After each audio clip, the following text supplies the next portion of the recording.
بحیثیت ایک مسلمان کے حضور سرور کائنات صلی اللہ علیہ وسلم کے امتی ہونے کے، ان حالات میں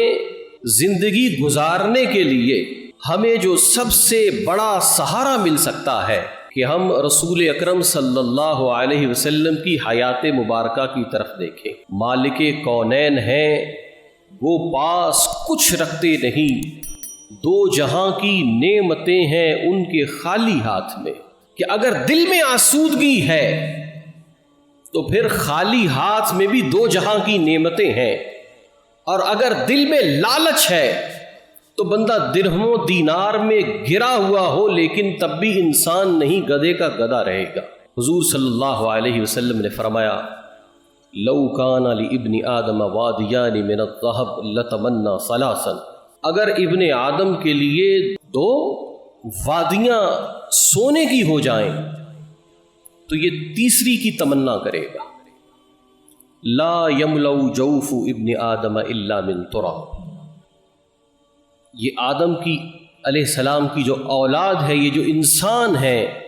حضور نے فرمایا اس کا پیٹ نہیں بھرے گا مگر یہ کہ قبر کی مٹی سے۔ تو لالچ اور حرص کی زندگی میں انسان اپنے آپ کو مطمئن نہیں کر سکتا، چاہے جائے کہ وہ کسی دوسرے کو دو لقمے کھلا دے۔ تو جب بندہ لالچ سے نکل آتا ہے، جب بندہ حرص اور زیادہ طلبی سے نکل آتا ہے، تو یہی رسول اللہ کی تربیت یافتہ جو معاشرہ تھا، جس معاشرے کی حضور علیہ السلام نے تربیت کی، وہ صحابہ کرام، ان میں اگر ایک صحابی نے کوئی چیز صدقہ کر دی ہے تو دوسرے نے دوسرے کے گھر میں بھیج دی۔ اس نے سوچا کہ شاید مجھ سے زیادہ ضرورت میرے دوسرے بھائی کو ہے، کیونکہ سب کی حالت معاشی اعتبار سے ہلکی تھی،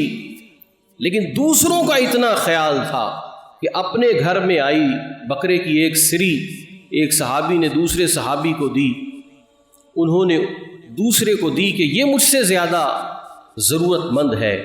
انہوں نے اگلے گھر دی، گھوم کے دوبارہ وہ بکرے کی سری اسی گھر میں آ گئی جس گھر سے چلی تھی۔ مفلسی تھی، مال نہیں تھا، لیکن دلوں کے اندر استغنا تھا۔ استغنا ایسی چیز ہے، دل کی آسودگی ایسی چیز ہے کہ آپ کے پاس کچھ نہ ہو تب بھی آپ کو دوسرے کی پرواہ کرنے پر مائل کر دیتی ہے،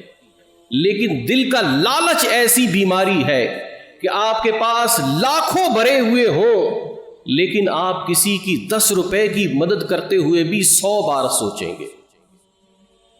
یہ آسودگی اور یہ لالچ کا ایک توازن ہے یا ترازو ہے، وہ آپ دیکھ لیجئے۔ تو اس لیے ان حالات میں دل کی آسودگی کا درس دینا، سننا، دوسروں کو سنانا اور اپنے دل کے اندر اس آسودگی کو بیدار کرنا، یہ وقت کی اہم ضرورت ہے۔ دل کی آسودگی ہوگی، مفلسی کے باوجود بھی بندہ ہتھیار اٹھا کے سنیچنگ نہیں کرے گا، لیکن اگر دل میں آسودگی نہیں ہوگی، لالچ ہوگی، تو ظاہر ہے وہاں ایمان نہیں ہوگا، اور جہاں ایمان نہیں ہوگا وہاں پھر ہر قسم کا فساد ہوگا۔ اللہ تبارک و تعالی ہم سب کو قلبی آسودگی عطا فرمائے۔